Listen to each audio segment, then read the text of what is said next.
क्या एथलीट को जिंदगी में खाने से लेकर सोने तक का डिसिप्लिन करना पड़ता है? बिल्कुल मैम, क्योंकि खाने से लेकर सोने तक का ये होता है कि अगर आप जंक फूड खाओगे या फिर आप बाहर ट्रेवल करोगे या फिर आप प्रॉपर तरीके से सोओगे नहीं तो बॉडी रिस्पॉन्स नहीं करती। जो एक रिस्पेक्ट मिलती है ना वुमेन को, वो उस चीज ने ना मैम खत्म कर दिया कि अगर तुम ये करोगे ना तो मैं तुम पे ये केस लगा दूंगी, मैं औरत होने के एडवांटेज दूंगी। हाँ, सब ये होता है। मेरी जो रहती थी कि नहीं यार मुझे कैच करना है और मैं लास्ट 120 के बाद खुद करूंगा। आखिरी 200 से 300 मीटर में जब शरीर जवाब देने लगता है तब एथलीट को शरीर दौड़ाता है या दिमाग? मैम उस टाइम शरीर तो मतलब ये होता है कि इलेक्ट्रिसिटी बन जाता है, फिर उस टाइम मैम पुश आपका हार्ट मतलब आपका जो माइंड सेट है वो आपको दौड़ाता है। एलिफ किपचोंगे थे मैम, जिन्होंने एक वर्ल्ड की शुरुआत हुई थी, तो वो बोला था कि कोई भी आदमी फुल मैराथन में कभी 2 घंटे ब्रेक नहीं कर सकता। आज जो नेशनल रिकॉर्ड होल्डर हैं विशाल्टी के, जिन्होंने 44.98 की लगाई है, तो वो फर्स्ट इंडियन है जिन्होंने 45 ब्रेक करा। और उसी के साथ में मैम एक लड़का है अभी वर्ल्ड चैंपियनशिप खेलने जा रहा है यूएस से, आसिफ करके है, मोहम्मद आसिफ, शायद केरला साइड का, साउथ साइड का। अभी उसने 45.80 की लगाई है। मैम इन्फ्लुएंसर पकड़ते हैं सोशल मीडिया के, ऐसे ऐसे पकड़ते जिन्हें रनिंग का आर भी नहीं पता, गेम का जी भी नहीं पता मैम, उन्हें वो स्पॉन्सर करते हैं, उन्हें वो चीजें प्रोवाइड कराते हैं। एक बच्चे को देख के कैसे उसके अंदर का नेचुरल टैलेंट पहचानते हो? फॉर डेडिकेशन, ग्राउंड पे आना, ग्राउंड के टाइम पे मौज मस्ती करना, हाँ प्रैक्टिस के टाइम पे फोकस करना। NNIS चैनल है सिंगल एथलेटिक्स का, तो वो थोड़ा सा ना हाईलाइट करते हैं चीज़ों को कि सर आप ऐसा ये चीज़ उठाओ ना कि अगर स्टेट में बच्चे का मेडल आ रहा है, फर्स्ट सेकंड हो रहे हैं, तो आप ऐसी संस्था बनाओ ना कि बच्चों को फर्स्ट सेकंड जो सपोर्ट करे, वहाँ से हायर करे, हाँ। बच्चों को उठाए कि यार इसने परफॉर्मेंस दी है तो इसे 1 साल तक में हम रखें। क्या पोडियम पर खड़े होकर कुछ सेकंड के लिए पिछली सारी तकलीफें भूल जाते हैं? मैम जैसे जब मेडल आता है तो उस टाइम ये होता है कि यार हाँ मैंने कुछ अचीव करा है, मैं इन स्पीड से ना थोड़ा अलग ये फील होता है कि यार हाँ मोटिवेशन। अगर आप किसी स्पॉन्सर के पास जाके बोलते हो कि मैं नेशनल लेवल पे खेलने जा रहा हूँ, तो क्या वो आपको स्पॉन्सर नहीं करेंगे? नहीं मैम, कोई नहीं करता। वो बोलते हैं तुम्हारे जैसे तो बहुत फिरते हैं। कोई भी एथलीट है अगर उसने डोप किया है तो उसे पता होता है कि हाँ मैंने चीजें ली, फिर तो उसे अगर अपना थोड़ा करियर बचाना होता है ना, तो मैं वो बोल देता है कि हाँ सर, जैसे हमारे लिए भी ऐसे कोर्ट में पेशी होती है मैम। जब भी मैंने कभी मेडल दिया तो मैंने अपने फादर साहब को सबसे पहले फोन किया, तो उसके बाद में ये होता कि पापा मम्मी को एकदम बता देते थे। पहली बार विनेश के लिए WFI ने ये करा कि आप पहली बार ट्रायल देने के बाद आप हार गए। अच्छा। तो ये होता है कि अगर आपने एक बार ट्रायल दे दी तो आप दोबारा नहीं दे सकते। विनेश ने वेट लूज करके दोबारा मैम ट्रायल दी थी। एक नरसिंह यादव थे और उनकी मैंने सुनी है इंटरव्यू कि मैंने कभी डोप नहीं लिया और ये चीजें थी और मुझे डोप में फंसाया गया। तो क्या जब डोप में फंसाया जाता है गवर्नमेंट सपोर्ट रियलिटी है, सिर्फ अनाउंसमेंट्स है? आजकल अनाउंस करती है मैम, रियलिटी है। हमारे यहाँ माननीय मुख्यमंत्री योगी जी बहुत अच्छा कर रहे हैं। जिसके पास कुछ नहीं होता और वो फालतू का थोड़ा सा ज्ञान बांटते भाई जी बन जाए, मतलब तो उस पर पब्लिक ज्यादा मर जाती है। जो अच्छे प्लेयर होते हैं उसको डायरेक्ट एंट्री मिल जाती है विदाउट कोई रीजन। अच्छा। तो मैंने वो चीज खेली, पहली इंडियन एथलेटिक्स मीट थी, वो मेरा मैम 3rd मेडल था उसमें। फिर मेरा थोड़ा मोटिवेट हुआ कि यार नहीं, यार थोड़ा सूरज भी रुक रहा है। नमस्कार, आप हैं बैठक कुछ बातें तारा के साथ। जैसे कि आप सभी जानते हैं कि हफ्ते में 2 बार नई नई पर्सनालिटी से हम आपको रूबरू कराते हैं। तो आज हमारे पॉडकास्ट में जो गेस्ट हैं उनका नाम है मुकुल सैनी।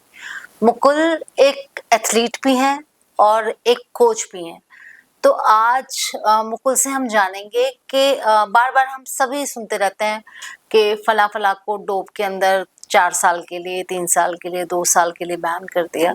तो हम आज के एपिसोड में आपको उन चीज़ों से रूबरू कराएंगे या उस हकीकत को दिखाएंगे आपसे मुकुल से बात करके, जो कि अक्सर हम सिर्फ सुनते हैं, उसकी पृष्ठभूमि हम नहीं जानते, उसका क्राइटेरिया हम नहीं जानते। तो हम वेलकम करते हैं मुकुल सैनी का। नमस्ते मैम। नमस्कार, कैसे मुकुल? मैम मैं एकदम ठीक हूँ। अच्छा मुकुल, कहाँ से हैं आप? मैम मैं यूपी मुजफ्फरनगर। अच्छा, तो यहाँ की हरियाणा में? मैम मैं हरियाणा में 6-7 साल से हो गया, क्योंकि मेरी स्टडी भी अभी यहीं से चल रही है, तो अच्छा। मेरा यहीं पे। और परिवार? परिवार मेरा यूपी मुजफ्फरनगर ही रहते हैं। अच्छा, वहीं रहते हैं जी। अच्छा। गेम्स में कब से शुरू किए गेम्स? गेम्स में मैंने 2018 से स्टार्ट किया था, जब अच्छा। मेरी 12th पास आउट किया। तो उसके बाद जैसे सब फ्यूचर के लिए जाते हैं कि मुझे आईआईटी करनी है, मुझे एमबीबीएस बनना है, ये तो मेरा उस टाइम था कि नहीं यार, मुझे थोड़ा कुछ यूनिक करना है, अच्छा। दुनिया से थोड़ा हटके करना है। तो उस टाइम मेरी जर्नी स्टार्ट हुई था। अच्छा, जी। तो पहली बार ऐसा कब फील आया, कितने साल के थे जब ये लग रहा है कि नहीं मुझे तो एथलीट ही बनना है? मैम जैसे मैं और मेरी मम्मी बैठ के ना एशियन गेम देखते थे, तो मुझे ये था कि मेरे उस टाइम फेवरेट प्लेयर थे जिनसन जॉनसन और धर्मवीर, जो इंडिया ही की है, हरियाणा के ही 200 मीटर के एथलीट है और ओल्ड नेशनल रिकॉर्ड होल्डर भी रहे हैं। अच्छा। और जिनसन जॉनसन थे, वो भी अच्छा। फॉर्मर नेशनल रिकॉर्ड होल्डर थे 800 मीटर पर, करंट में भी नेशनल रिकॉर्ड होल्डर है 1500 मीटर के। अच्छा। तो ये थे, और एक राजीव रोकिया मेरे फेवरेट प्लेयर हैं, तो 400 मीटर के ओलंपियन है, तो ये तो मेरे कहीं ना कहीं से इंस्पायर एक थे। मोटिवेशन थी जी कि जी। एथलीट बनना है। ठीक। जब घर वालों को बताया, कितनी एज में पहली डिसाइड किया कि मैं प्रिपरेशन करूंगा, कितने साल के थे? मैम जब मेरी 12th पास आउट तो मे बी मैं 16-17 साल के थे? 17-18 साल का। तो 17-18 साल के जब थे और पेरेंट्स को बोला, तो परिवार का कैसा रिएक्शंस थे? मतलब रिएक्शन तो, क्योंकि मेरी फैमिली जो है पूरी पढ़ी लिखी है, मेरे ब्रदर भी आईआईटी से हैं, और मेरे से जो छोटा है ताऊजी का लड़का, वो आईआईएम मुंबई से है, मैंने होटल मैनेजमेंट। और मेरे जो भाई भी हैं छोटे बड़े, सब सॉफ्टवेयर इंजीनियर और कोई सिविल इंजीनियर है। तो सब फैमिली है था, तो मम्मी भी बोल रही नहीं नहीं बीटेक करनी है, ये करना है, वो करना है। तो ऐसे ही थोड़ी लड़ाई झगड़े भी होते थे घर में। मतलब ऐसा नहीं कभी रहा कि मैंने खाना नहीं खाया, नहीं, हमारी बातें होती थी। मम्मी बोलती थी हर एक चीज अपनी जगह है, खाना अपनी जगह है। फिर कुछ टाइम बाद ऐसा हुआ कि मेरे बर्थडे के दिन मेरे पापा ने मुझे रैंडमली बोला कि चलते हैं। मेरे पापा ने मुझे फ्लैट दिलाया दिल्ली, जवाहरलाल नेहरू स्टेडियम के पास में, और मुझे अकेले को छोड़ के आ गए। और मैंने और मेरे पापा ने वहाँ पे बर्थडे सेलिब्रेट करा। अरे वाह, अरे वाह। फिर मेरे पापा, मेरी लाइफ की जर्नी वहीं से स्टार्ट हुई थी। उस समय ऐसा नहीं बोला कि खेल कूद से कहाँ इसमें क्या फ्यूचर बनाओगे, पढ़ाई करो? नहीं मैम, बचपन से यही था, मेरी मम्मी पापा का हमेशा सपोर्ट रहा कि हमारे तीनों बहन भाइयों को ही रहा कि जो आपके जी करे वो आप करो। कभी किसी से ये हमें एंड द डे ये मत बोलना कि तुमने हमारा हक मार लिया, ये हमें वो चीज करने नहीं दी। नहीं, कभी कोई प्रेशराइज नहीं था। हाँ, पैसा हमें पढ़ाई पे भी लगाना है, गेम पे भी लगाना है, उन्हें तो ये था। आपकी प्रोफाइल में 1500 मिनट टाइमिंग का 3 मिनट 48 सेकंड। जी जी मैम, ये मेरा 348 मेरा कंपटीशन बेस्ट है। हाँ। और मेरा ग्राउंड का जो पर्सनल बेस्ट है 346 है मैम। 46, ठीक है। पहला नेशनल कंपटीशन कब हुआ था? मैम मेरा जो सबसे पहला नेशनल कंपटीशन हुआ था वो मैं खेल के आया था बिलासपुर। अच्छा जी। कौन से सन में? 2022 में खेल के आया था मैम। ओके। और फर्स्ट सेकंड 23 नेशनल था। अच्छा जी मैम। नेशनल लेवल तक पहुंचने के लिए कितने साल की मेहनत करनी पड़ी? मैम नेशनल लेवल तक पहुंचने के लिए मुझे तो मैम 4-5 साल लगे। 5 साल लगे नेशनल तक पहुंचने के जी। लिए? उसके बाद भी दोबारा कम बैक करने के लिए 2 साल लगे। अच्छा। जी। क्योंकि बीच में इंजरी हो जाती है, उसको रिकवर करना, सारी चीजें मेंटली प्रिपेयर करना, एक अच्छे कोच के साथ रहना, बहुत मैटर करता जी है। मैम। नेशनल अचीवमेंट्स मेडल का जिक्र किया हुआ है आपने अपने प्रोफाइल में। उस मेडल के पीछे की सबसे बड़ी सेक्रीफाइस क्या है अब तक के? मैम उस मेडल की सेक्रीफाइस यही है कि मतलब मेरे पेरेंट्स ने कभी ये फील नहीं होने दिया कि हमारे पास पैसे नहीं है। मैं जितने भी पैसे मांगता था, चाहे वो कैसे भी करते हैं अपना, आपको चाहे कुछ भी करें, उन्होंने मुझे पैसे दिए टाइम से। परिवार का और सपोर्ट? हाँ, फैमिली का सपोर्ट रहा। और मेरे चाचा हैं, तो मेरे चाचा का भी बहुत सपोर्ट रहा, और मेरे ब्रदर्स का भी बहुत सपोर्ट रहा कि जिन्होंने मुझे टाइम टू टाइम हर एक चीज दी है। और मेरा भाई है, मेरे से छोटा है आदित्य, अभी वो खुद का बिजनेस ओन कर रहा है। तो फैमिली में मतलब ये नहीं रहा कि सबने छोटा छोटा हेल्प करी है। रनिंग में इतने इवेंट्स होते हैं, 1500 मीटर की दौड़ को क्यों चुना? मतलब मैम जो स्टार्टिंग हुई थी मेरी, तो मैं सबसे पहले 200 मीटर करता था। तो मेरे एक भाई थे विशाल, अभी वो इंडियन आर्मी में है, तो मैं उन्हें ही जानता था सबसे पहले। तो मैं भाई के पास गया, तो ऐसे स्ट्रगल चलता रहा, क्योंकि 200 मीटर ये होता है कि आपको ना थोड़ा सप्लीमेंट इनटेक ज्यादा करना पड़ता है। तो भाई ने बोला कि नहीं नहीं यार मुकुल ये तेरे लिए ठीक नहीं है और फैमिली कंडीशन भी थोड़ी अच्छी है, तो हमें थोड़ा कुछ सोचना पड़ेगा। तो फिर मैं उसके बाद में इवेंट चेंज करा, तो मैं 800 फिर 1500 करने लगा। तो उस टाइम मुझे फील होने लगा कि हाँ मैं अच्छा कर सकता हूँ इसमें। मैं रेपिटेशन जो वर्कआउट होता था वो अच्छा करने लगा। तो उस टाइम भी रिकवरी भी पूरी नहीं हो पाती थी, फिर भी कुछ भाई हेल्प कर देते थे, कुछ ऐसा होता चलता रहता। 1500 मीटर में ज्यादा जरूरी क्या था, स्पीड, स्टेमिना या रेस की स्ट्रेटजी? मैम 1500 मीटर में सबसे ज्यादा मेन होता है कि आप स्पीड और एंड्योरेंस मेंटेन करना पड़ता है आपको। अच्छा। हाँ, और आपकी एक स्ट्रेटजी होती है कि आपको लास्ट टाइम पे आप में कितनी पावर बच रही है और आपके अंदर इलेक्ट्रिसिटी बन रहा है या नहीं बन रहा है, तो आपको कहाँ से रेस पुश करनी है। किसी का ये होता है कि हाँ आपने जैसे लास्ट राउंड रह जाता है, तो उसमें होता है कि किसी किसी प्लेयर को ये स्ट्रेटजी होती है कि मुझे 300 मीटर के बाद फिनिशिंग करनी स्टार्ट करनी है। कोई कोई सोचता है कि नहीं मुझे से कैच करके चलना है, तो मैं 150 मीटर के बाद अपनी बॉडी पुश करूंगा। अच्छा। हाँ, सबकी ये होता है। मेरी ये रहती थी कि नहीं यार मुझे कैच करना है और मैं लास्ट 120 के बाद पुल करूंगा। रेस शुरू होने से पहले दिमाग में क्या चल रहा होता है? वो मैम रेस शुरू होने से पहले ना दिमाग में ये चलता रहता है कि यार फैमिली ने इतना सपोर्ट किया है, प्रेशर ज्यादा होता है। हाँ तो आज हमें कुछ करके दिखाना है, तो उनके लिए करना है, अपने लिए तो मैम है ही कि हम जो गेम कर रहे हैं वो अपने लिए कर रहे हैं, पर जो आज हमें रिजल्ट देना है फैमिली के लिए देना। पहले 400 मीटर, बीच के 700 मीटर और आखिरी लैप, क्या तीनों के लिए अलग स्ट्रेटजी होती है? जी मैम, शुरू के लिए होता है कि आप थोड़ा फास्ट निकलते हैं, फिर उसके बीच में थोड़ा मेंटेन करते हैं बॉडी को। अच्छा। उसी पेस पे। अच्छा। फिर उसके बाद जो लास्ट के बचते हैं तो उसमें क्या होता है अपनी बॉडी को पुश करना स्टार्ट कर देते पूरा हैं। स्टार हाँ, मतलब पुश होता है कि लास्ट के 300 मीटर के बाद आप अपनी बॉडी को फुल एफर्ट के साथ पुश करना स्टार्ट कर देते हैं।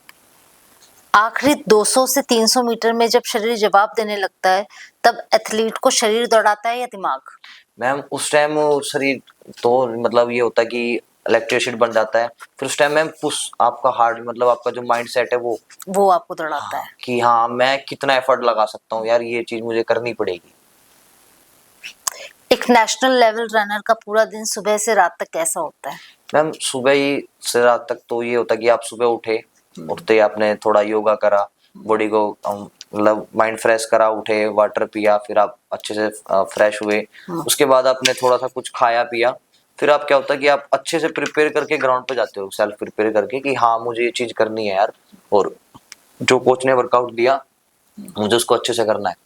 तो उसके बाद ये होता है कि हाँ जो सप्लीमेंट्स होते हैं, जैसे कुछ सप्लीमेंट्स होते हैं कि हम इनटेक करके जाते हैं ग्राउंड पे, तो आफ्टर वर्कआउट वो पीते हैं, और वर्कआउट से पहले भी कुछ सप्लीमेंट्स होते हैं जिनका इनटेक करते हैं। तो पूरा दिन ऐसे होता है कि कोच ने वर्कआउट कराया, फुल कॉन्फिडेंस और फुल फोकस से करना है, लेजीनेस नहीं रखनी है बॉडी में, एकदम एक्टिव रखना है। उसके बाद वर्कआउट के बाद हम रूम पे आते हैं, अपना खुद का ब्रेकफास्ट रेडी करते हैं। ये होता है कि फोन से दूर रहना है, कि जितना फोन चलाएंगे तो रिकवरी खत्म हो जाएगी, तो स्लीप टाइम ज्यादा देना पड़ता है। अच्छा। हाँ। ओके। एक सामान्य इंसान और एथलीट की प्लेट में सबसे बड़ा फर्क क्या होता है? मैम एक नॉर्मल आदमी वो ह्यूमन लिमिट क्रॉस नहीं कर सकता है। अच्छा। क्योंकि एक एथलीट होता है जो ह्यूमन लिमिट क्रॉस कर सकता है। अच्छा। एलिफ किपचोगे थे मैम, जिन्होंने एक वर्ल्ड की शुरुआत हुई थी, तो वो बोला था कि कोई भी आदमी फुल मैराथन में कभी 2 घंटे ब्रेक नहीं कर सकता। अच्छा। हाँ, वो एक शख्स थे जिन्होंने इस चीज को नजरअंदाज मतलब करके दिखाया, प्रूफ करा कि हाँ मैं ये चीज कर सकता हूँ। अच्छा जी, पर उनका रिकॉर्ड मान्य नहीं था। फिर उसके बाद में मैम अभी 2 प्लेयर हो रहे हैं, शायद एक केनिया के हैं और एक क्यों नहीं इथियोपिया मान्य था उनका रिकॉर्ड? के। मैम वर्ल्ड जो प्रोफाइल होती है, वर्ल्ड जो रूल्स होते हैं उनके थोड़ा कुछ अगेंस्ट था, इस वजह से जी नहीं था। मैम। क्या एथलीट को जिंदगी में खाने से लेकर सोने तक का डिसिप्लिन करना पड़ता है? बिल्कुल मैम, क्योंकि खाने से लेके सोने तक का ये होता है कि अगर आप जंक फूड खाओगे या फिर आप बाहर ट्रेवल करोगे या फिर आप प्रॉपर तरीके से सोओगे नहीं, तो बॉडी रिस्पॉन्स नहीं करेगी मैम, लेजीनेस बॉडी में सबसे पहले आ जाती है। शादी, पार्टीज, लेट नाइट, दोस्तों के साथ घूमना, इनमें से क्या सबसे ज्यादा सेक्रीफाइस होता है? मैम सारी चीजें होती हैं, क्योंकि एक टाइम ऐसा था कि मेरी रियल सिस्टर की शादी थी, तो मैं अपनी सिस्टर की शादी में भी नहीं जा पाया। अच्छा। हाँ, तो घर से यही थी कि गालियां पड़ती थी, कि तू आया नहीं 2 दिन के लिए, तू चैंपियन तो वो तो थोड़ा हो जाएगा। उन्हें क्या पता कि यार मेरे 2 दिन कितने अहमियत है। अगर एक बात करें तो जब क्योंकि उम्र कुछ नहीं है, अगर हम क्या बात देखें तो 18 से लेके ऑलमोस्ट 25 साल तक हमारा यही जीवन होता है ना। जी मैम। मजे का, दोस्त, girlfriends, friends, outing, night out. तो जब वो एक एथलीट, मैं एक एथलीट की बात कर रही हूँ, जी मैम। जब वो उन सबको एक तरफ देखता है और खुद की जिंदगी बिल्कुल अलग थलग देखता है, तो क्या मनोदशा होती है उस मैम एथलीट की? देखो ऐसा होता है कि मैं इस चीज़ को नहीं मानता। अगर आपकी लाइफ में गर्लफ्रेंड है, मैं इस चीज़ का वो कहता हूँ कि हाँ मेरी लाइफ में थी मेरी गर्लफ्रेंड, तो जब से वो आई है तो मैं ये नहीं कहता कि चढ़ती कला एकदम सब चीज़ अच्छी थी। सबसे आज वो नहीं है, फिर भी सारी चीज़ें अच्छी तो हैं। मतलब कहने का मतलब है, अगर आपकी लाइफ में कुछ भी हो रहा है, अगर आप उसे बैलेंस में करते हो हाँ तो वो बैलेंस इफेक्ट नहीं करता। जी मैम बिल्कुल नहीं करता। इफेक्ट नहीं करता, राइट। जब बाकी दुनिया सो रही होती है और एक एथलीट ट्रेनिंग के लिए उठता है, तो वो वाला जज्बा कहाँ से आता है? मैम वो बॉडी को ना प्रिपेयर करना पड़ता है एक दिन पहले ही। बॉडी को प्रिपेयर करना पड़ता है, दिमाग को? हाँ, मतलब बॉडी को भी प्रिपेयर करना पड़ता है, और जब बॉडी नहीं आपकी साथ होगी तो फिर माइंड तो चाहे कुछ भी कहता रहे।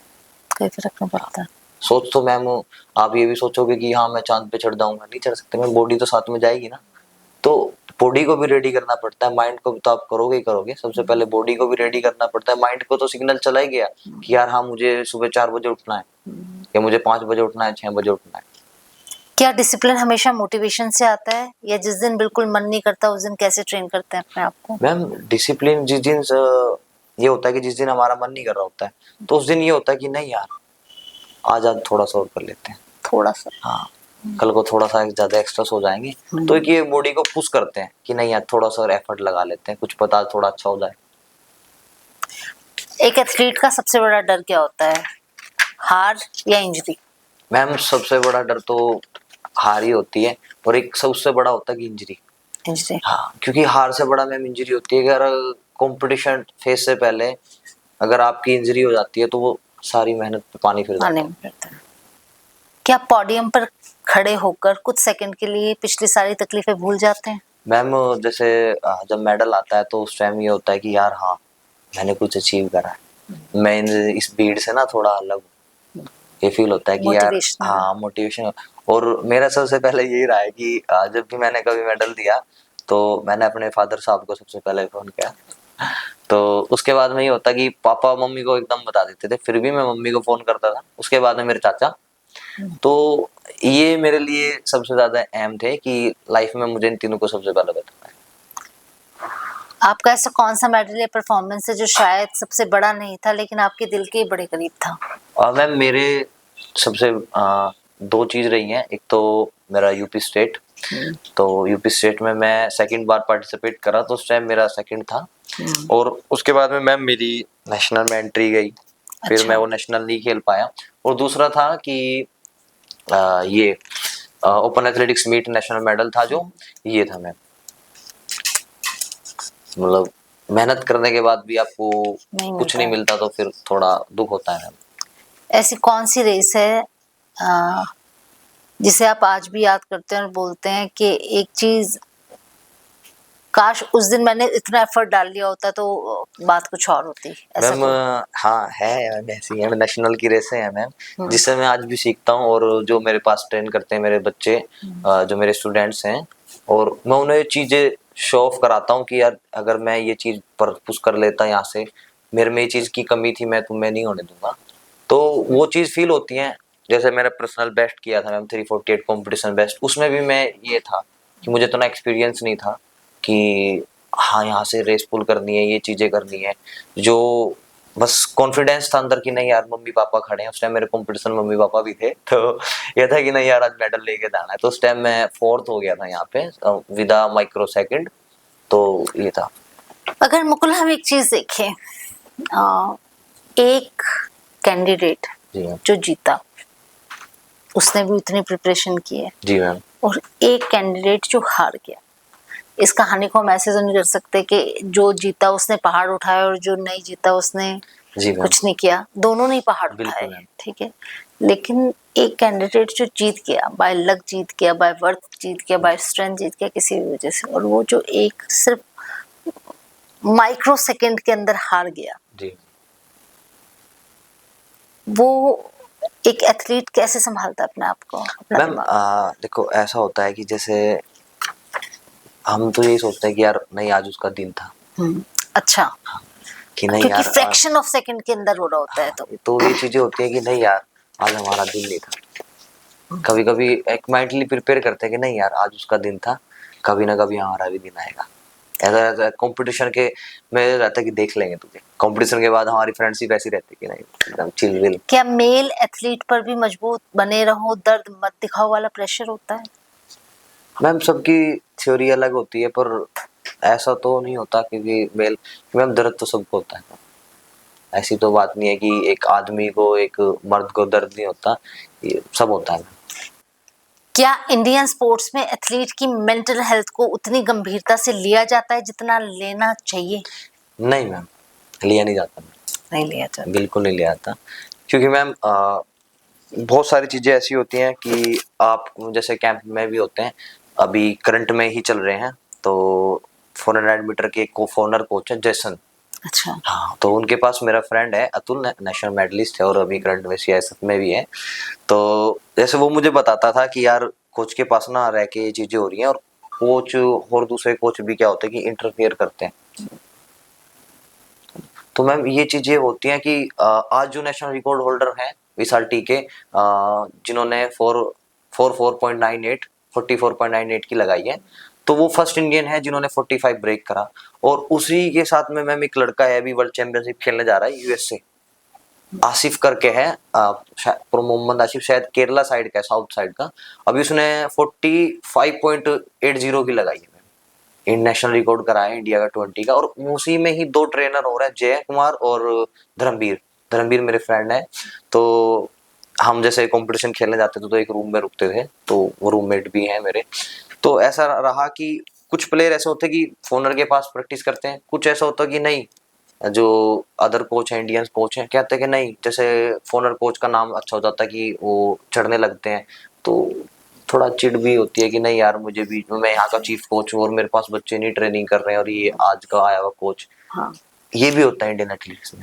अच्छा, मुझे एक चीज बताओ मुकुल, क्या ऐसा कोई भी, जब आपने बोला कि ऐसे बहुत सारे बच्चे जिनके अंदर टैलेंट है बट फूड सप्लीमेंट, फूड या एक एवरेज वाइज 1000 रुपए के खर्चे का, खाने का खर्चा और सप्लीमेंट्स खाता है, क्या कोई संस्थान ऐसा नहीं है जो बच्चों की मदद कर पाए जिनके अंदर टैलेंट है? मैम आजकल बहुत कम है, ऐसा होता है जैसे मैं ही हूँ और भी मेरे स्टूडेंट हैं, तो और भी प्लेयर हैं बहुत अच्छे अच्छे जिन्होंने ये चीजें करी है मैम, और अच्छी परफॉर्मेंस दी है, सब कुछ दी है, और आज वो हाइड है मैम। किस वजह से मैम? सिर्फ घर की प्रॉब्लम की वजह से। किसी की मैम प्रॉब्लम भी नहीं होती, पर फाइनेंशियली प्रॉब्लम तो सबकी कि होती है। जो चाहिए जब जाएगा ही नहीं अंदर तो हाँ, परफॉर्मेंस कैसे जब तक निकलेगी? मैम आप वो उस चीज को पूर्ति नहीं करोगे, सप्लीमेंट्स नहीं लोगे, या आप एवरीथिंग, आप फूड अच्छा नहीं लोगे, प्रॉपर डाइट नहीं लोगे, तो बॉडी कैसे रिस्पॉन्स करेगी? एक टाइम पे ये होता है कि वो चीज टूटने लगती है। आपके अनुभव में भारत में टैलेंट की कमी है, टैलेंट पहचानने वाले सिस्टम की कमी है? मैम मेरे अनुभव में तो यही है कि टैलेंट पहचानने वाले की कमी। क्योंकि मैं ये मानता हूँ, जैसे मेरी एक चैनल से बात हुई थी, वो अभी इस चीज को शो ऑफ करते हैं, दिखाते हैं, NNIS चैनल है इंडियन एथलेटिक्स का, तो वो थोड़ा सा ना हाईलाइट करते हैं चीजों को। मेरी उनसे बात हुई तो मैंने चीजें रखी अपनी उनके सामने कि सर आप ऐसा ये चीज उठाओ ना कि अगर स्टेट में बच्चे का मेडल आ रहा है, फर्स्ट सेकंड हो रहे हैं, तो आप ऐसी संस्था बनाओ ना कि बच्चों को फर्स्ट सेकंड जो सपोर्ट करे, वहां से हायर करे। हाँ। बच्चों को उठाए कि यार इसने परफॉर्मेंस दी है तो इसे 1 साल तक में हम रखें। हाँ। अगर वो साल तक परफॉर्मेंस दोबारा नहीं दे रहा है तो आप फिर हकदार बनते हो कि उसे भाई बाहर का प्लेटफॉर्म दिखाने के लिए। हाँ। या फिर आप थोड़ा सा तो सिस्टम बनाओ कि टॉप 5 उस इवेंट के उठाओ, टॉप 4 उस इवेंट के उठाओ, कि हम तुम्हें साल भर तक हायर करते हैं और हर एक चीज रिक्वायरमेंट जो तुम्हारी है वो फिल करेंगे, तो मैम बहुत ऊपर तक जा सकता है। तो फिर क्या रिजल्ट है इसके जब बोला? मैम वो बोला कि ठीक है बात करते हैं थोड़ा ऊपर, उसका कुछ रिजल्ट? जी मैम कुछ क्या एथलीट्स में भी रिकमेंडेशन, फेवरेटिज्म और पॉलिटिक्स देखने को मिलती हैं? मैम होता है, क्यों नहीं होता है मैम, ऐसा भी होता है कि यार नहीं ये भाई मेरी कास्ट का है और थोड़ा अच्छा प्लेयर है, तो थोड़ा करो यार इसका भी, ऐसा भी होता है। और ऐसा भी होता है मैम कि जहाँ पे नेशनल प्लेयर नहीं जा पा रहा वहाँ पे स्टेट प्लेयर आपसे आगे खड़ा मिलेगा। अच्छा। हाँ ऐसा होता है मैम, सिपारिश हर जगह चलती और बहुत जगह चलती है, जहां तक हम सोचते भी नहीं वहां पे भी चलती है मैम। मैं नाम नहीं लेना चाहता, मैं जानता सबको हूँ। मैं एक बहुत सारी चीजें ऐसी होती है कि यार हाँ, और वो प्लेयर आपने हायर करे हैं जिसके आपने हक खाया उन प्लेयरों का कि जो उससे ज्यादा अच्छा एफर्ट डाल सकते हैं। सिलेक्शन प्रोसेस को कितना ट्रांसपेरेंट लगता है इंडिया का? मैम सिलेक्शन जो प्रोसेस होता है वो ऐसा होता है कि जैसे आपने अच्छी परफॉर्मेंस दी तो सब आपके आगे पीछे फिरेंगे, नहीं नहीं मैं हायर करूंगा, नहीं नहीं मैं हायर करूंगा, मुझे चाहिए ये चाहिए वो है। फिर तो बड़ी बड़ी कंपनियां, बड़े बड़े जो वो नाम होते हैं सब हायर करते हैं। लेकिन आपकी सक्सेस के बाद? हाँ आपकी सक्सेस के बाद। तो मेरी में ये था जैसे मैं नेशनल पार्टिसिपेट करा और करंटली मैं अच्छी परफॉर्मेंस दे रहा था और डाउन नहीं रेस लगा रहा था, मतलब तोड़ तोड़ के। तो जैसे मेरी 353 थी, 352 आई, 350 आई, तो ऐसे हर एक कॉम्पिटिशन में मेरे ब्रेक डाउन चल रहा था। तो ऐसे मैंने रिलायंस से बात करी, JSW से बात करी, और भी स्पॉन्सरों से बात करी है, किसी ने मैम हाथ ही नहीं पकड़ा। क्यों? हमारे अंदर मैम टैलेंट नहीं है या हमारे अंदर कोई अलग खून है मैम? ये बहुत बड़े ब्रांड शायद चैरिटी पे नहीं, जब तक उनको उस ब्रांड पे लगाया हुआ पैसा वर्थ नहीं होता वो लोग शायद इसलिए हाथ नहीं पकड़ते। मैम इन्फ्लुएंसर पकड़ते हैं सोशल मीडिया के, ऐसे ऐसे पकड़ते जिन्हें अर्निंग का आर भी नहीं पता मैम, गेम का जी भी नहीं पता मैम, उन्हें वो स्पॉन्सर करते हैं, उन्हें वो चीजें प्रोवाइड कराते हैं। और हम जैसे जो टैलेंटेड बंदे होते हैं, बड़ा दुखद है मुकुल ये। मैंने पहले भी उन बच्चों से बात की थी तो मुझे ये वाली चीज बार बार देखने को मिल रही है कि जो एक्चुअल में टैलेंट है उसकी तरफ ध्यान नहीं जा रहा। दुनिया भर की चैरिटी होती है, भगवान के नाम पे करोड़ों रुपए का घपला होता है, भगवान के नाम पे करोड़ों रुपए दिया जाता है, बट जिन लोगों की एक्चुअल में मदद होनी चाहिए उनको कोई राह नहीं मिल रही। ओलंपिक मेडल आने पर खिलाड़ी को करोड़ों देते हैं, सवाल है कि मेडल आने से पहले उस खिलाड़ी पर कितना इन्वेस्ट करते हैं? मैम हाँ मेरा ये होता है जैसे आप नेशनल प्लेयर हो गए, आप अब इंडिया में थोड़ा हो रहा है मैम, इंडिया में थोड़ा हो रहा है कि हाँ अब बाहर फॉरनर कोच आते हैं, बाहर आपका कैंप लगता है जब आप नेशनल में हो जाते हैं। उसके बाद जो करंटली इंडिया में अच्छी परफॉर्मेंस करने लगता है उसके लिए थोड़ा सा पर्सनली चीजें वो कर देते हैं कि हाँ हम आपको थोड़ा पर्सनल वो दे देंगे कि आप वो चीजें करो। फिर मैम उससे भी अच्छे टैलेंटेड बंदे मैम पीछे रह जाते हैं मैम, जो आपको अच्छी परफॉर्मेंस दे सकते हैं। स्पोर्ट्स फेडरेशन में ऐसी कौन सी चीज है जो मौका मिले तो बदल दोगे? मैम सबसे पहले तो यही है कि ग्राउंड ग्रूट मतलब ग्रास रूट से ही लेके चलना है मैम। मेरा तो ये है कि आप स्टेट से बंदे उठाओ मैम, जो उसमें लड़का हो चाहे लड़की हो, जिसमें टैलेंट है आप उसको हायर करो और विद इन 1 ईयर के लिए हायर करो। अगर वो परफॉर्मेंस दे रहा है कंटिन्यू तो आप रखो, अगर अदरवाइज इंजरी भी होगी तो कोई बात नहीं, आप उसको हायर करो, ट्रीटमेंट कराओ, दोबारा 1 साल के लिए प्रिपेयर करो, अगर वो फिर परफॉर्मेंस देते हैं तो फिर आप रख सकते हैं। एथलीट से कोच बनने का सफर कैसे शुरू हुआ? मैम एथलीट से कोच बनने का सफर वो बैठा मैम उसी के थ्रू हुआ, तो शिवम के थ्रू हुआ है मैम। जैसे मैं कंपटीशन खेलने जा रहा था तो अतुल के पास फोन आया, तो थोड़ा ये परेशान था कि यार ऐसे ऐसे बातें हो रही है और कोई प्रॉपर चीज नहीं मिल रही है। तो ऐसे ही अतुल ने मेरे से कहा कि मजाक में यार चल तू उसे करा दे। मेरा भी ये था कि यार तेरा फ्यूचर तो अब खत्म ही हो गया है, कोई नहीं यार कुछ करते हैं थोड़ा सा अलग।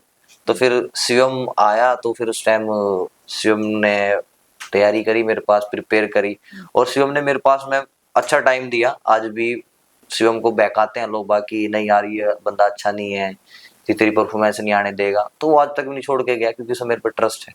तो ये भी चीजें होती है मैम ग्राउंड पे कि बच्चे को हटाते हैं आपके पास से। और शिवम ने मैम मेरे पास आया और अपने जैसे किलोमीटर होती है पर्सनल बेस्ट करी है, 1500 मीटर भी पर्सनल बेस्ट करी है, और चीजें होती है कि लास्ट एंड डे वो सप्लीमेंट वाला जो पैसे वाला चीजें होते हैं, फाइनेंशियल कंडीशन वाला, वो ही खत्म हो जाता है, तो वो चीज उस पे है। खुद दौड़ना ज्यादा मुश्किल है, किसी दूसरे एथलीट को तैयार करना मुश्किल है? मैम सबसे ज्यादा दूसरे को तैयार करना होता है, क्योंकि अभी मेरा एक एथलीट है जूनियर उमंग, अभी उसके भी मैम फादर नहीं है, तो वो बंदा जो भी करता है बहुत अच्छी मेहनत करता है मैम, टचवुड वो अच्छी रेस भागेगा आने वाले टाइम पे। तो उसकी मम्मी बहुत मेहनत कर रही है उसके पीछे, तो ये होता है कि फैमिली से तो कभी एक कभी बात हो जाती है, बेटा थोड़ा ध्यान रखना। मैंने कहा नहीं, आपका बच्चा नहीं है, मेरा बच्चा है। मैं बड़ा छोटा हूँ पर मैं ऐसा रखकर अपने बेटे की तरह ही रहा हूँ। तो मैं हर एक चीज का ध्यान रखना, कोसा भी ये हो गया, कोसा भी ये हो गया, अब क्या करूँ, अब कैसे करना है। तो मैं ही थोड़ा, मेरे सीनियर भी हैं तो उनसे भी फोन करता हूँ, कंटेक्ट करता हूँ कि यार ये चीजें होगी, आप थोड़ा हेल्प करो। तो उसमें एक मेरे बड़े भाई हैं अजय, इधर सोनीपत से हैं, सोनीपत गोहाना से। वो मेरे एक मतलब मैंडेटर कहते हैं ना, वो है। हर एक चीज का सोल्यूशन है उस बंदे के पास। मेरे लिए तो मैम है ही, क्योंकि लाइफ में जिसने, जब मेरा कभी सबने हाथ छोड़ दिया तो उस बंदे ने मैम मेरा हाथ पकड़ा, और उस बंदे ने मैम मुझे रेस भगाया। मैं ऑन कैमरा कभी किसी के सामने भी नहीं बताता, उसे भी नहीं पता कि किसने मेरा हाथ पकड़ा किसने नहीं, उसने मैम मुझे रेस भगाया। एक बच्चे को देख के कैसे उसके अंदर का नेचुरल टैलेंट पहचानते हो? मैम फॉर डेडिकेशन, ग्राउंड पे आना, ग्राउंड के टाइम पे मौज मस्ती करना, हाँ प्रैक्टिस के टाइम पे फोकस करना, ये चीजें होती है। इसमें भी है, उमंग में भी है, शिवम में भी है, दोनों में है। एक और है विनय, विनय, ये तीनों थे। अभी तो विनय चला गया क्योंकि इसके पापा का ट्रांसफर हो गया, तो ये तीनों का ग्रुप था। थोड़ा उमंग थोड़ा अलग बैठता, पर शिवम और विनय थोड़ा मस्त करते थे, पहले माहौल क्रिएट करते थे, अच्छा फोकस करते कि यार नहीं। अच्छा एक बात बताओ, जब आप बच्चों को पढ़ा रहे होते हो, जी मैम। मतलब तैयारी करा रहे होते हो, तो क्या बच्चों के अंदर सिर्फ डेडिकेशन होती है या ये जेनेटिक होता है कि बच्चा वो जो कर रहा है कहीं ना कहीं, या सिर्फ जो ट्रेनिंग दी जा रही होती है वो इन्वॉल्व होती है? नहीं मैम, तीनों चीज होती है। एक माहौल भी होता है और एक जेनेटिक्स भी होते हैं, और एक जो आपको प्रॉपर ट्रेनिंग दी जा रही है ना मैम, जब तक आप इन तीन चारों का कोलैबोरेशन नहीं करोगे तो तब तक रिजल्ट नहीं मिलेगा। क्योंकि मैम मेरा मानना ये है, मौज मस्ती भी होनी जरूरी है, हाँ। डेडिकेट भी होना जरूरी है। तो जब तक ये चीज नहीं होगी तो आप कुछ नहीं करोगे। आज के टाइम में पेरेंट्स बच्चों को खेल से ज्यादा मार्क्स की तरफ धकेल रहे हैं, कितना सही है? मैम ज्यादातर तो बहुत सही है, क्योंकि कुछ ऐसे होते हैं जैसे हमारे जैसे अनसक्सेसफुल रह जाते हैं लाइफ में, सक्सेस होके भी, तो फिर फैमिली में यही बातें चलती है कि इसको पढ़ लेता। हाँ। और जबकि मैम मैं बीएससी स्पोर्ट्स साइंस और बीपी एड, और अभी मेरी एमए पॉलिटिकल साइंस भी चल रही है मैम। पढ़ रहे हो? किसी को नहीं पता कि मैं क्या कर रहा हूँ, फिर भी मैं ऐसा रहता हूँ कि हाँ मैंने कभी कुछ नहीं करा। ना मैं उनको शो ऑफ करता हूँ कि यार मैंने इतनी डिग्री अचीव कर ली है।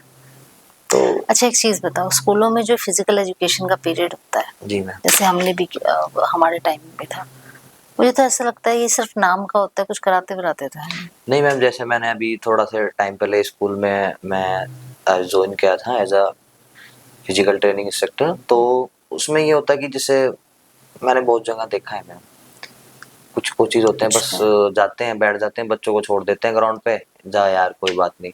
और जैसे मैं जाता था उस टाइम, तो बच्चों को एक्टिविटी कराना, बच्चे को बहुत खुश रहते थे, क्योंकि मेरे पास जूनियर विंग था, सर हमें लेके चलना है, सर आज वो एक्टिविटी करेंगे, ये करेंगे। तो मेरा रहता कि माहौल क्रिएट करना है, बच्चे आपको लास्ट तक भी जाने। तो जैसे आज मैंने वो स्कूल ड्रॉप कर दिया, और आज भी बच्चे आते हैं और पैरों में पड़ जाते हैं मेरे, अच्छा अच्छा अच्छा अच्छा, ये चीज़ है। अच्छा एक बात बताओ कि अगर किसी पेरेंट का बच्चा स्पोर्ट्स में बहुत अच्छा है और एजुकेशन में कमजोर है, तो उन पेरेंट्स को क्या सजेस्ट करोगे? मैम मैं उन पेरेंट्स को यही सजेस्ट करूंगा कि आप फोर्स मत करो।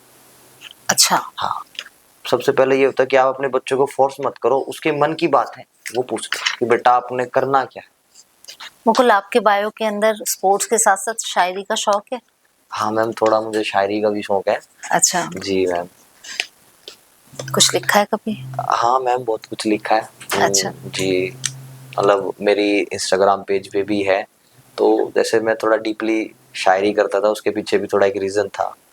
तो मम्मी को वो चीज़ पसंद नहीं थी। अच्छा। तो फिर मम्मी बोली नहीं नहीं बेटा, तू थोड़ा ठीक रहे, हमारे लिए ये बेटर है। मैं बोलता था नहीं मैं मैंने ठीक अक्सर देखा है शायरी, शायर कोई भी तब बनता है जब अंदर कहीं दर्द होता है, बिना दर्द के शायर नहीं बना जाता। जी है ये सच? बिल्कुल मैम, यही चीजें हैं।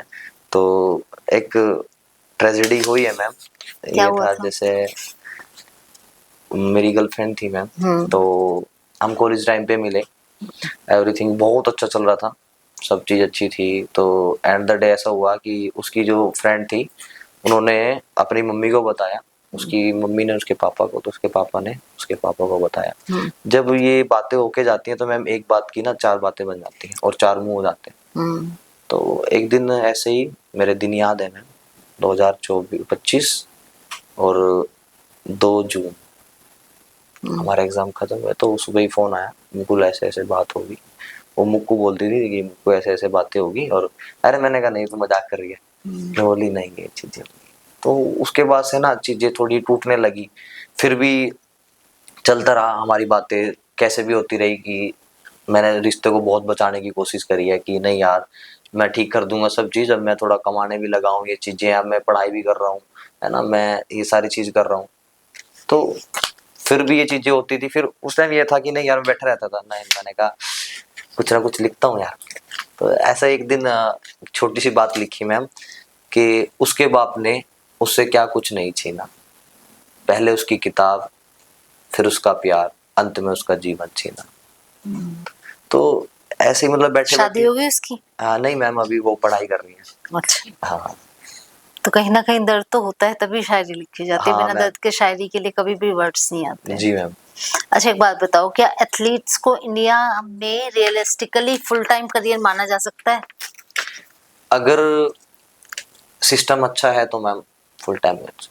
क्या डेवलपिंग एथलीट के महीने का औसत खर्च कितना हो सकता है? Diet, shoes, supplement, travel, training आदि मिला के। मैम अगर एक तैयारी का लगाए तो मे भी लाख+ चला जाता है। Lakh plus 1 month? जी नहीं 1 मंथ नहीं मैम, एक प्रिपेयर होता है कि 1 मंथ तो ये होता है कि 30, 35, 40 तक होता है। चलता है। जी यह खर्च कौन उठाता है, परिवार या स्पॉन्सर्स? मैम फैमिली उठाती है। तो अगर स्पॉन्सर तो स्पॉन्सर्स नहीं है आपको तो? जब भी हायर करेंगे ना, जब आप वो बहुत अच्छा चेहरा हो जाओगे। अच्छा एक चीज बताओ, जैसे सपोज नेशनल में खेलने के लिए जा रहे हो, जी मैम। तो नेशनल से पहले स्पॉन्सर्स नहीं मिलते? नहीं मैम, आपको जानता भी कौन है? अगर आप किसी स्पॉन्सर के पास जाके बोलते हो कि मैं नेशनल लेवल पे खेलने जा रहा हूँ, तो क्या वो आपको स्पॉन्सर नहीं करेंगे? नहीं मैम, कोई नहीं करता। वो बोलते हैं तुम्हारे जैसे तो बहुत फिरते हैं। आप एक ट्रेन में भी ट्रेवल करोगे ना, अगर टीटी को ये बोलोगे कि यार नहीं मैं ऐसे ऐसे नेशनल प्लेयर हूँ और सर मेरे पास इतना पे नहीं है, आप थोड़ा वो कर दो, नहीं कोई रहम नहीं करता है आपको। मैंने मेरे साथ खुद हुआ है। मैं खेल के आ रहा था, तो जैसे मैं नेशनल खेल के आ रहा था तो ऐसा हुआ कि मेरी टिकट नहीं हुई, तो मैं वहां से ट्रेवल करके आ रहा। तो मैंने टीटी से बात करी, तो उन्होंने मुझे सीट अलॉट करा दी। सीट अलॉट कैसे हुई? मैं नीचे था एसी में, मैं नीचे लोगों के नीचे अपनी चद्दर बिछा के सो के आ रहा हूँ बैग रख के। और जैसे अगला स्टेशन आया, जैसे सुबह हुई तो दूसरा टीटी आया, उसने मुझे उठा दिया। मैं बोला कि सर मेरी पहले ही बात हुई और मैंने उनको पे कर दिया। बोले कि नहीं नहीं, अगर तू मुझे पे नहीं करेगा तो फिर दूसरे डिब्बे में निकल जा। इंडिया है ना ये, जी मैम। सबको अपनी पॉकेट से मतलब है।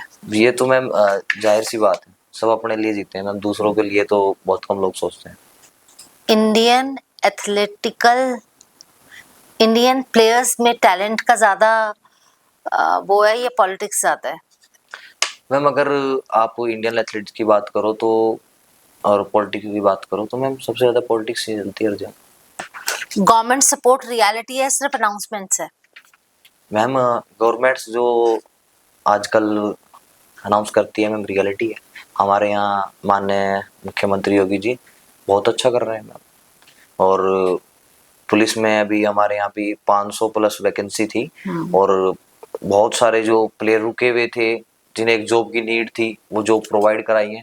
और अब 300+ वैकेंसी अभी भी चल रही है प्रोसेसिंग में। स्पोर्ट्स कोटा जरूरी है या सपोर्ट है या कहीं कहीं मिसयूज है पदों का? मैम स्पोर्ट्स कोटा मैम जरूरत है, मतलब मिसयूज तो नहीं है, क्योंकि मिसयूज तो बाद में हो जाता है कि अगर आप कोई भी अच्छा खिलाड़ी है मैम, अगर आप उसको हायर करते हो और वो वहां पे जाने के बाद गेम नहीं करता तो मैम फिर तो वो मिसयूज है। क्या खुद को भी ऐसे ही लगता है मुकुल कि आपने देखा है कि कम अचीवमेंट वाला सोशल मीडिया पे स्टार बन जाता है? हाँ बिल्कुल मैम, बन जाता है। जिसके पास कुछ नहीं होता और वो फालतू का थोड़ा सा ज्ञान बांट दे, भाई जी बन जाए, मतलब तो उस पर पब्लिक ज्यादा मर जाती है। अगर हम ही हैं, मैं ग्राउंड में हूँ और जैसे मैं देखता हूँ मेरे से भी ऐसे ऐसे कोच हैं जो कम टैलेंटेड हैं और फेमस हो चल रहे रहे हैं। हाँ। और हम इसी ग्राउंड पे हम 3 फ्रेंड हैं, मैं अंकित हो गया और मेरा फ्रेंड जिसने मेरा मैम जो मेरा खराब समय था उसने मैम मुझे बहुत संभाला। मैंने कभी रात को भी फोन कर दिया ना तो कभी ये नहीं पूछा कि नहीं आ रहा हूँ। और एक प्रियांशु है जो छोटे बच्चों को अभी ट्रेन करता है मैम ग्रास रूट से। उसके बाद अंकित है जो मिडिल स्प्रिंटरों को थोड़ा हायर करता है, जो गलतियां होती हैं वो उनको थोड़ा। करेक्ट करता है। फिर उसके बाद में मैं आ जाता हूँ कि हाँ मैं वो चीजें करता हूँ। आजकल बिल्कुल ऐसा लगता है ना कि मेडल्स की दुनिया नहीं रही, सिर्फ इंस्टाग्राम की और सोशल मीडिया की रहते हैं। मैम यही चीज है, रियलिटी है, क्योंकि अगर आप ये चीज देख लो, जो अच्छा प्लेयर होगा ना मैम वो सोशल मीडिया से दूर रहेगा, उसके फॉलोअर भी आपको यही मिलेंगे। और लेकिन जब वो एक आम दुनिया में आते हैं तो ऐसा लगता है जैसे दुनिया उन्हें अलग थलग कर देती है कि आपके पास कितनी भी अचीवमेंट है फिर भी आपको, क्योंकि आप सोशल मीडिया पे नहीं हो तो आपका बहिष्कार सा किया जाता है। हाँ मैम, वो ये चीज सोचते हैं कि जैसे भी कोई भी प्लेयर है और वो कभी ट्रैवल कर रहे हैं कुछ भी कर रहे हैं तो बैठे हुए सोचते हैं कि यार हमें कोई नहीं जान रहा और हम अच्छा, इंडिया मुझे के स्टार एक चीज बताओ, अगर आप एक एथलीट हो तो डोपिंग का सच क्या है एक्चुअल में? अगर हम देखा जाए तो जब हम गेम्स खेलते हैं जी मैम। तो डोपिंग है क्या, पहले ये बताओ। मैम डोप ये होता है कि जैसे आप बाहर से सप्लीमेंट इंटेक करते हो, कुछ सप्लीमेंट ऐसे होते हैं जिसके अंदर इस एस्टेरॉइड होता है। अच्छा। जो आपकी परफॉर्मेंस को within day, within a week, within a month boost कर देते हैं। तो सप्लीमेंट्स तो मोस्ट ऑफ द पीपल लेते ही हैं, हम भी लेते हैं, सब लेते हैं, तो मैम उसको डोपिंग, क्या डोपिंग किसी तरह का ड्रग्स होता है कि जिसको आपकी एनर्जी बूस्ट करने के लिए यूज करते हैं? जी मैम ऐसा ही होता है, क्योंकि डोप वो चीज होती है जो आपके ऐसे ऐसे इंजेक्ट होते हैं और ऐसे सप्लीमेंट्स होते हैं जो आपके टेस्ट बूस्टर को अप कर देते हैं, आपके ब्लड जो सेल्स होती है उसको बूस्ट कर देते हैं मैम। अच्छा, हाँ तो अब मुझे एक चीज बताओ कि हमारे इंडिया में डोपिंग का सच क्या है, जो हम ये देखते हैं कि फला फला का डोपिंग टेस्ट हुआ वो फेल हुआ, फला फला पे फिर वो लोग भी करते, क्या कहानी होती है इनकी? मैम ये चीज सच है कि जैसे आप जो टेस्ट होते हैं वो चीज रियलिटी और डोप में रहते हैं मैम। जो खिलाड़ी हैं अगर जिसका भी डोप टेस्ट हुआ, अगर मैं भी हूँ तो अगर मेरा डोप टेस्ट हुआ और मेरे से पहले और किसी का डोप टेस्ट हुआ तो उसमें ये होता है कि ये नहीं देखा जाता कि यार नहीं मुझे मुकुल का लेना है, नहीं मुझे रैंडमली उठा लेते हैं।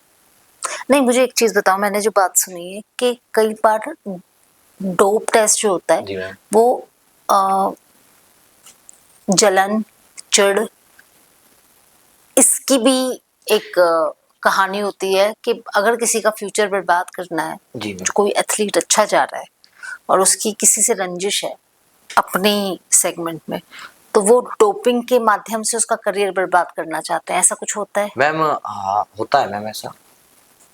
कुछ प्लेयर थे, जैसे हम छोटे थे तो उस टाइम पे एक नरसिंह यादव थे और उनकी मैंने सुनी है इंटरव्यू कि मैंने कभी डोप नहीं लिया और ये चीजें थी और मुझे डोप में फंसाया गया।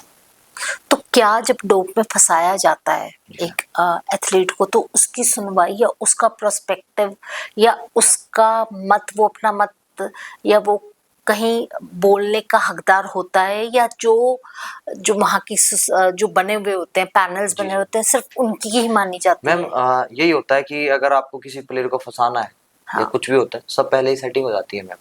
अगर ऐसा भी देखो तो बहुत प्लेयर हैं, जैसे परवेज खान था और मेरे फ्रेंड है एक हरिंदर कुमार, और अभी भी करंट में वो कोच हैं इधर मथुरा साइड में, बच्चों को ट्रेनिंग करते हैं। अभी परवेज तो अभी खुद भी ट्रेनिंग कर रहा है, वो नेवी में ऑफिसर रैंक पे है। और भी बहुत प्लेयर हैं मैम, तो चीजें होती हैं ऐसी। तो मतलब स्पेशली अगर आपस की कोई वो चल रहे हैं, आपस में कोई फूट है, कोई खलिश है जो कर रहे हैं, तो उसका नुकसान कहीं ना कहीं प्लेयर को चुकाना पड़ता मैम है। बिल्कुल चुकाना पड़ता है, क्योंकि हरिंदर के ही जुबानी मैंने वो चीज सुनी है। तो क्योंकि हरिंदर कैंप में नहीं था और हरिंदर बहुत अच्छा प्लेयर था उस टाइम पे, तो कैंप का कोच थे, मैं नाम नहीं लूंगा, तो वो हरिंदर के पास आए तो हरिंदर से बातचीत चलती रही, तो ऐसे ही बातें हो रही थी।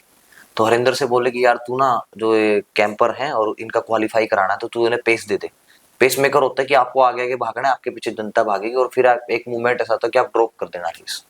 अच्छा। हाँ, तो उसमें क्या था कि जैसे हरिंदर वार्म अप कर रहा था तो वो कोच आए, ऐसे ही बात चलती रही। तो हमारे एक कोच हैं, दिल्ली के कोच हैं, तो उनसे बात चलती रही क्योंकि वो हमारे भी मतलब नॉन में ही है सर। तो सर को पता लगा, तो जैसे बात कर रहे थे तो ऐसे ही छिड़ दी गई, तो सर ने ऐसे धक्का मुक्की हुई सर के साथ, तो सर ने थोड़ा गाली गलौज करी, तो फिर वो चीज हरिंदर पे हुई, उसका नुकसान हाँ उन्होंने हरिंदर ने झेला। करना। और हरिंदर एक मैम अपकमिंग स्टार था मैम, जिसे एक सूरज उगा तो मैम पर डुबा दिया गया, बादलों के पीछे मैम छुपा दिया गया। अगर हम बात करें, क्या मोस्ट ऑफ द जितने भी एथलीट होते हैं वो ऐसी सप्लीमेंट्स लेते हैं जिनको डोप बोला जाता है आम भाषा में? बिल्कुल मैम लेते हैं। लेते हैं मैम। और जो पैनल बना होता है वो जिनको बचाना चाहते हैं हाँ। उनके अगेंस्ट कार्रवाई नहीं होती। मैम ऐसा होता है जैसे कोई प्लेयर है और हर एक चीज का एक रिक्वायरमेंट होती है कि यार हाँ हमें साल में ना इतने डोप टेस्ट लेने हैं, तो ये होता है कि यार स्टैंडर्ड सेट होते हैं। स्टैंडर्ड सेट होता है। अच्छा। और एक रैंडमली भी होता है कि यार नहीं हमें कुछ चीजें गवर्नमेंट को शो ऑफ भी करनी है, चीज होती है, तो वो चीज भी क्राइटेरिया होता है कि हाँ उठाया आपने किसी का कर दिया, तो उसमें क्या होता है अगर वो चीज फंस गया तो ठीक है, बच गया तो बच गया, क्योंकि उसमें क्या होता है जो बड़े प्लेयर होते हैं ना उन्हें हाइड करना होता है, किसी को बचाने के किसी लिए, के बचाने के लिए किसी के गुलामी मतलब किसी को फंसा दिया फंसा जाता है। देते हैं। अगर कोई किसी का भी डोप टेस्ट प्रूव हो जाता है जी मैम। कि भैया लिए, और सामने वाला एक्सेप्ट भी कर लेता है, वैसे तो मैं ये जानना चाहती हूँ कि यहाँ मर्डर को दुनिया एक्सेप्ट नहीं करती, तो एक बच्चा या एक एथलीट जिसके ऊपर ये इल्जाम लगाए, ठीक है, वो क्यों एक्सेप्ट करता है? मैम ऐसा होता है कि जैसे कोई भी एथलीट है अगर उसने डोप किया है तो उसे पता होता है कि हाँ मैंने चीजें ली, फिर तो उसे अगर अपना थोड़ा करियर बचाना होता है ना तो मैम वो बोल देता है कि हाँ सर, जैसे हमारे लिए भी ऐसे कोर्ट में पेशी होती है मैम, प्रॉपर तरीके हाँ से प्रॉपर तरीके से पैनल के अंदर जाते हैं मैम। वकील हायर होते हैं उधर से, वो एएफआई के होते हैं, उधर से हम हायर करते हैं, हमारे वकील होते हैं मैम, और फिर आपको फिर एक्सप्लेनेशन एक्सप्लेनेशन मांगते हैं मैम, फिर जाके वो होता कि हाँ इसको 3 साल के लिए, वो अगर एक्सेप्ट करते हैं कि हाँ ये मेरी मिस्टेक है, मैंने ये चीजें यूज करी हैं, तो 4 साल की बजाय मैम 3 साल हो जाते हैं। अगर एक्सेप्ट नहीं करते हैं और जोर जबरदस्ती करते हैं तो 4 साल हो जाता है। अच्छा चलो, जिसने एक्सेप्ट किया उसने लिया, चाहे वो अपनी परफॉर्मेंस बढ़ाना चाहता था, जो भी XYZ कारण था, क्या ऐसा भी होता है गेम्स के अंदर कि जो बच्चे नहीं लेते डोप उनको कुछ करके कोई अगर बदला लेना चाहता है या फंसाना चाहता है या ये चाहता है कि वो गेम ना खेले, तो उनको धोखे से भी डोप दिया जाता है? मैम ऐसा होता है जैसे कोई जूनियर प्लेयर होता है, हाँ, तो उसे ये चीज पता नहीं होती, तो कभी कभी ऐसा होता है कि सीनियर्स के साथ रहते हैं, उसे लगता है कि यार नहीं मुझे इसे थोड़ा बिगाड़ना है और ये अच्छा है, तो उसमें क्या होता है जैसे जूनियर सीनियर से पूछ लेते हैं और वो अच्छा प्लेयर बनता जा रहा है जूनियर, तो क्या होता है सीनियर क्या करते हैं कि नहीं नहीं यार तू वो चीज यूज कर ले, कोई बात नहीं, उसका डोप इतना नहीं है, वो चीज डोप में नहीं आती। तो वो और वो जेलसी होती है एक, अच्छा, वो चीजें होती है मैम।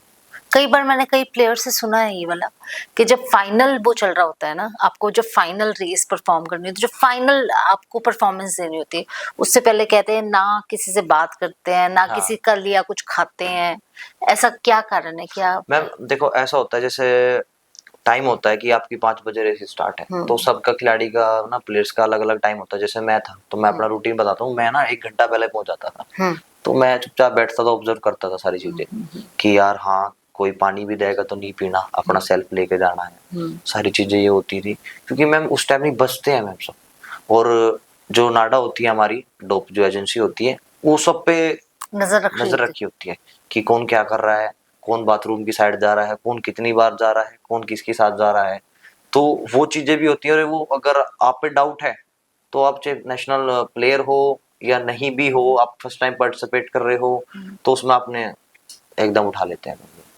अच्छा। और ऐसा भी हुआ है मैम कि बहुत बार कि आपका नेशनल मेडल आ गया और आपको अनाउंसमेंट हो रही है, आप नहीं जा रहे हो, तो कुछ प्लेयर ऐसे होते हैं मेडल आने के बाद भाग भी आते हैं।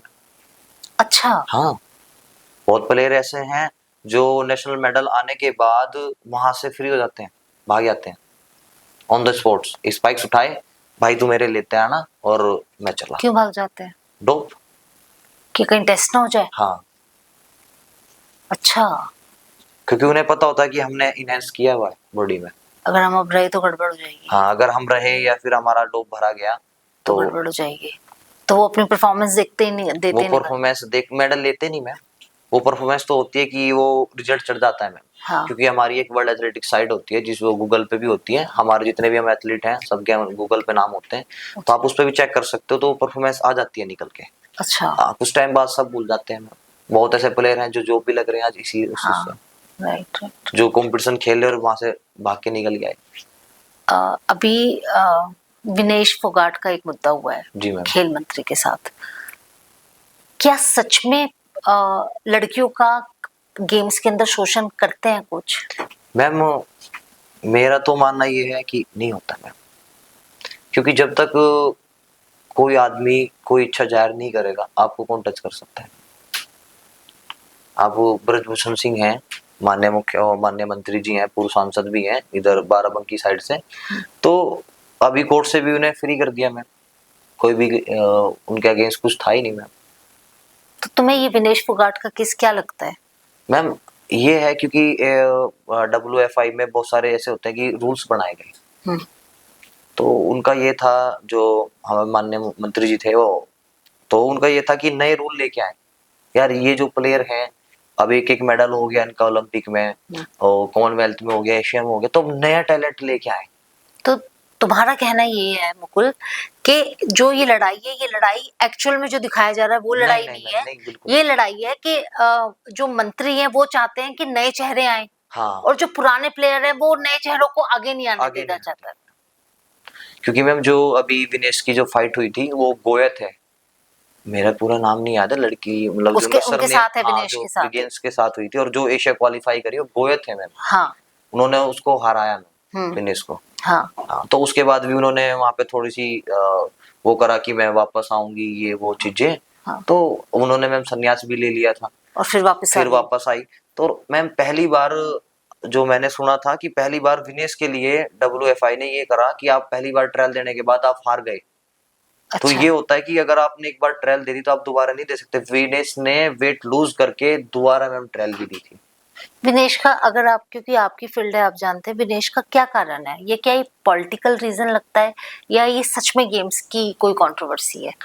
मैम देखो इतना तो मुझे नहीं पता, क्योंकि ये होता है कि उनकी आपस का इतना कौन डीपली जाता है क्योंकि मैम वो रेसलिंग के हो गए, हम एथलेटिक्स हमारी फील्ड।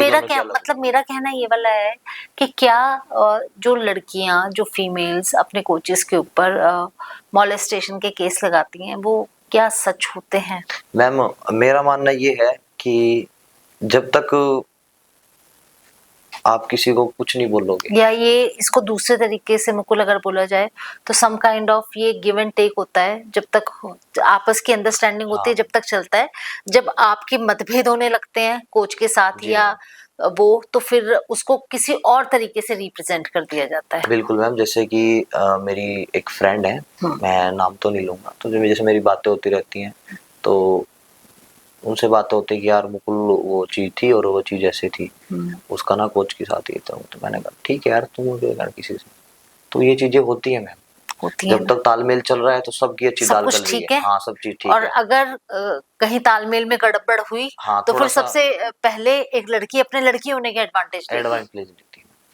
और ये आप देखो मैम बहुत जगह होता है, ये तो सभी फील्ड के अंदर है।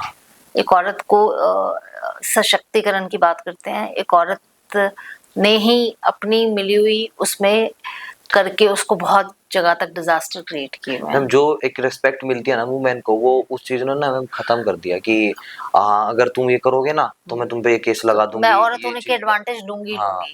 तो ये चीजें बहुत जगह होती है मैम। एक ऐसा मोमेंट है मतलब मेरी लाइफ का कि जब मेरी बॉडी पीक पे थी और उस टाइम सब चीज ठीक चल रही थी, तो एक मोमेंट ऐसा आया कि मेरे जो बड़े भाई हैं, मेरे भाई की डेथ होगी, तो आफ्टर डेथ ये होता कि हमारा पूरा परिवार टूट गया था। तो उसके बाद हमारे जो हम चाचा ताऊ के भाई हैं, छोटे हैं क्योंकि बड़ों पे तो बड़ों के साथ रहते हैं, तो हम जो छोटे थे तो उन पे थोड़ा बहुत फर्क पड़ा, डीपली फर्क पड़ा। तो आज भी हम भाई को याद करते हैं। तो वो होता है कि एक चीज जो तुमने बताया कि परिवार के अंदर जो हुआ उसके बाद कहीं ना कहीं मोटिवेशन खत्म हो गई, शरीर वो हो गया। हाँ मैम, शरीर ना मैम जवाब सा देना बंद कर गया, कहीं ना कहीं मेंटली वो हो जाता है। हाँ। लेकिन क्या एक प्लेयर जो है उसको अगर मैं बात करूं एक प्लेयर के लिए या किसी भी फील्ड के अंदर प्लेयर के अंदर, क्या उस समय मनोदशा ये नहीं होनी चाहिए कि जीवन बिल्कुल एक, वो कहते हैं ना, रंगमंच की तरह है कि जीवन में बहुत कुछ होगा, बहुत कुछ ऊपर होगा, बहुत कुछ नीचे होगा, लेकिन जो हम कर रहे हैं अगर हम उस ट्रैक से हट गए तो हम शायद दोबारा उस ट्रैक पे ना आ पाए। क्या ये सही है? बिल्कुल सर, मैं मेरे साथ ऐसा हुआ कि उस टाइम मैं बहुत अच्छा चल रहा था। मे बी समथिंग मेरा ये था कि यार अब ना सूरज उग गया है, अब होता ही रहेगा। अच्छा था, घर वाले भी बहुत सपोर्ट कर रहे थे, सब चीज अच्छी चल रही थी, मजा आ रहा था लाइफ में। तो एकदम तेरे मोमेंट ऐसा बना कि नहीं यार सब चीज बिल्कुल खत्म बिखर सी गए। होगी। फिर जैसे मेरा नेशनल में भी एंट्री गई तो मेरे यूपी के सेक्रेटरी थे, उनसे मेरी बात हुई कि मैंने सर मैं नहीं पार्टिसिपेट करूंगा। बोले रीजन? मैंने कहा सर ऐसा। बोले थोड़ी सी बात हुई उनसे, उन्होंने मुझे थोड़ा समझाया कि यार कोई बात नहीं, सब चलता रहता है, ऊंच नीच सब परिवार में होती है ये चीजें। तो मैंने कहा सर मैं आपकी बात समझ रहा हूँ, कोई नहीं यार, मतलब एक सहानुभूति दी कि यार नहीं तू अच्छा प्लेयर है, तू कमबैक कर सकता है। उस समय अपने दिमाग को ऐसे क्यों नहीं समझाया कि मैं इस भाई के देखो हमारे पास दर्द के दो कारण होते हैं, वही दर्द है जो आपको बिखेर देगा, और उसी दर्द को अगर हम अपनी मोटिवेशन बना लें तो हम जीवन में कहीं और भी जा सकते हैं। लगा नहीं कि उस दर्द को दर्द में ना करके मोटिवेशन बना लेना चाहिए मैम था। उसके बाद ना थोड़ा मोटिवेट करा अपने आप को कि हाँ नहीं यार मुझे बैक करना चाहिए। तो मे बी जैसे भाई कितने की, महीने बाद? हाँ मैम 4-5 महीने बाद। 5 महीने का गेम्स में बहुत हो जाता है। हाँ 5 महीने बाद मैंने दोबारा दिसंबर 1 से मैंने स्टार्ट किया। तो उसके बाद जैसे मैंने स्टार्ट किया तो बॉडी वो नहीं थी, फैट भी हो गया बॉडी पे, फैटी बॉडी हो गई, वेट ज्यादा दिमाग हो गया, चेंज। मेंटलिटी थोड़ा यार मैं अब कैसे करूंगा ये चीजें।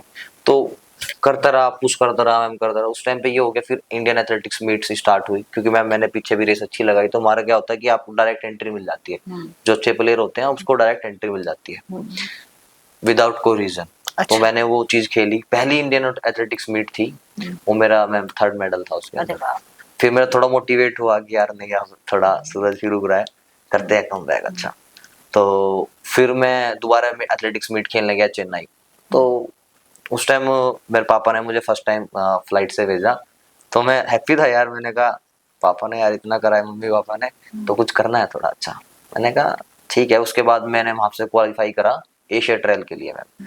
तो सीनियर फेडरेशन की ट्रायल थी, मतलब उसमें था ये था कि एशिया चैंपियनशिप के लिए सिलेक्शन ट्रायल थी, वो सीनियर फेडरेशन था। तो उसमें मैं गया, अच्छे खिलाड़ी हुए, अच्छे अच्छे प्लेयर थे, सबसे मेरी बहुत पहले से भी कुछ तो जान पहचान थी जो इंडिया के टॉप प्लेयर हैं। बैठे बातें करी, समझाया कि नहीं यार ये चीजें चलती रहती है, हमारे साथ भी है, तू तो हमसे बहुत छोटा है, लाइफ में फैमिली में प्रॉब्लम होती है, नहीं गेम छोड़ना नहीं है, गेम छोड़ना नहीं है।